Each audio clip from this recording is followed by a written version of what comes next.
Olá, criançada! Hoje vocês vão ver mais uma lição do livro que a gente tá estudando com tia Osana. Pode chamar tia Nana, hein? Tá lembrado, né? Mas antes de tudo, vamos orar para pedir a Papai do Céu para abençoar essas cabecinhas da gente aqui para entender tudo. Fechem os olhinhos de vocês, beleza? Quero ver. Então, todo mundo com o olho fechado aí. Senhor Deus, nosso Pai, queremos te agradecer, Senhor, primeiramente por esse dia, porque nós temos a bênção, Senhor, e a graça de te conhecer e conhecer da tua palavra.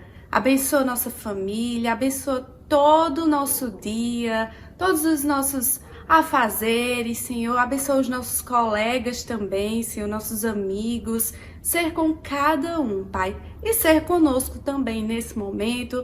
Nos abençoa para que possamos entender a tua palavra e não apenas entender, mas viver a tua palavra. Em nome de Jesus, amém. Eu quero saber aí se vocês estão lembrados do versículo de memorização. Vocês estão lembrados? Eu não sei se eu tô não, mas vamos ver, tá? Vamos ver se a gente tá lembrado desse versículo.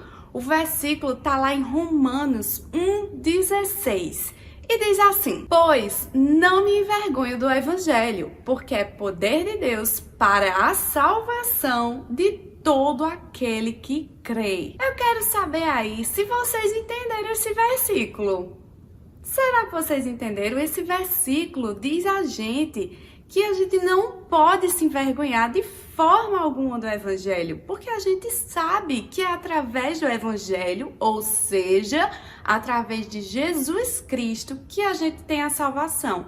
Por isso eu quero saber se vocês estão pregando aí a palavra de Deus. Lembra da última aula que a gente viu com tia Sátia? A gente viu a primeira e a segunda viagem de Paulo e nós vimos o quanto Paulo pregou o evangelho. Além disso, sabe qual é a nossa lição de hoje? A terceira viagem de Paulo. Lá na Bíblia, nós podemos ver que a viagem dele, essa terceira viagem, está descrita de Atos 18, 24 até Atos 21. Eu não vou ler para vocês porque é assim, né? Meio comprido. Mas para vocês também não ficarem dormindo aí, né? Não quero ninguém dormir não, hein? Se liga aí, viu? Se liga aí. Mas eu vou tentar fazer um resumão aqui para vocês.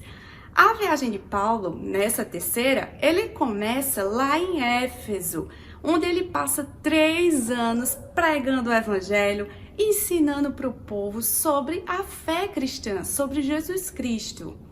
E aí, de lá de Éfeso, ele vai e viaja pela Macedônia, pela Acaia, nome esquisito, né? Isso também acho.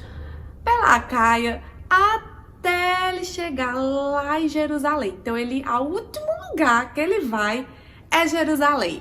Porém, não é só isso. No meio desse caminho aí todinho, ele passa por um bocado de cidade, que estão descritas todas nesse pedaço aí que a gente viu, né? De Atos. Mas para vocês terem uma ideia, vou pedir a produção aqui para soltar um mapa para vocês, hein? Solta aí, produção, o mapa. Olha, pessoal, esse mapa que tá aparecendo para vocês aí na tela é justamente todo o caminho que Paulo percorreu nessa viagem. Vocês não precisam decorar tudo, hein? Não se liga, não precisa decorar tudo. Mas para vocês verem o quanto Paulo viajou, e isso apenas na terceira viagem dele, hein? O quanto que ele viajou para poder pregar o evangelho, falar de Jesus para todo mundo. Como a gente viu, Paulo, ele começa lá em Éfeso. Já tem algum acontecimento lá em que a gente pode tirar aí um aprendizado. Quando ele está lá em Éfeso, ele se depara com as pessoas e vê que as pessoas estão dizendo que elas foram batizadas. Aí ele pergunta, mas por qual batismo, né? Aí elas dizem que foram batizadas pelo batismo de João. Só que aí, quando ele pergunta a respeito, elas não conhecem o Espírito Santo, ou seja, elas não conhecem a base de tudo, né? Que é Jesus Cristo. E aí ele vai explicar para elas que João batizava em nome de Jesus Cristo. Ou seja, ele disse que ele batizava em nome daquele que viria. que era Jesus Cristo. E as pessoas precisavam crer em Jesus Cristo. Não basta somente ser batizado, precisa crer em Jesus Cristo. E Paulo aproveita e prega sobre Jesus Cristo para aquelas pessoas. Então já começa aí. Esse é o primeiro acontecimento aí dessa viagem, um dos primeiros. E aí tem vários acontecimentos onde Paulo tem a oportunidade de pregar e ele não perde a oportunidade não, viu? Porque, olha, tinha gente com força querendo matar Paulo, se opondo a Paulo, dizendo que ele estava errado, dizendo que era tudo mentira, enfim, de tudo no mundo. Todo tipo de gente apareceu para tentar derrubar Paulo, derrubar todo o ensinamento que Paulo estava dando às pessoas. E ele parou? Parou não, viu?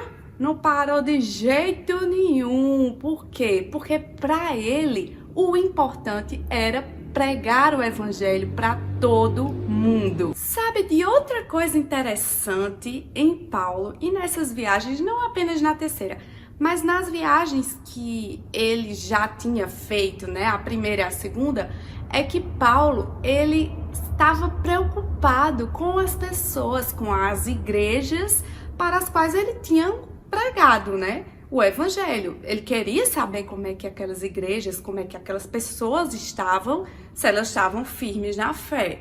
Só que, e aí, hein? Como é que ele ia fazer? Ele ia viajar de novo, tudinho, porque a viagem era longa, viu? E só para vocês lembrarem, não tinha avião e nem carro. Ou seja, era bastante longa a viagem. Por isso, Paulo, ele resolve escrever cartas para essas igrejas. É daí que surgem as cartas ou os livros da Bíblia: Efésios, Filipenses, Coríntios e Gálatas. O legal é ver isso em Paulo, que ele não apenas pregava e deixava o povo para lá, não queria mais saber, o povo que se virasse para aprender mais na fé. Não. Ele se preocupava com as pessoas, ele queria ajudar e contribuir para que aquelas pessoas permanecessem firmes na fé. Então ele não simplesmente pregava, mas ele acolhia, ele aconselhava, ele estava junto daquelas pessoas. Assim, nós podemos ver com tudo isso que o objetivo da vida de Paulo era pregar e ensinar o evangelho. Além disso, fortalecer as pessoas, as igrejas, na fé. Mas isso tudo, sabe por quê? Porque Paulo tinha intimidade com Deus. Deus estava com Paulo o tempo todo. E ele não tinha medo de pregar o evangelho, mesmo quando tinha pessoas, viu, querem fazer tudo aquilo que a gente falou. Matar ele, se opondo a ele, dizendo que ele estava mentindo. Mesmo assim, ele pregava a tempo e fora de tempo, não importava não, viu? E quando a gente fala em pregar o evangelho, não é apenas com palavras, não é simplesmente falar de Jesus, mas viver isso. Então a gente precisa mostrar para as pessoas quem é Jesus através da nossa vida, das nossas atitudes, através, por exemplo, da Bíblia. Não é apenas ler a Bíblia, estudar a Bíblia, mas é viver o evangelho, viver em prol de Jesus Cristo. É isso aí, criançada. Essa foi a aula de hoje e eu quero saber de vocês se vocês estão firmes no evangelho e pregando o evangelho, não apenas com palavras, mas com a vida de vocês, hein? Deus abençoe e até a próxima aula.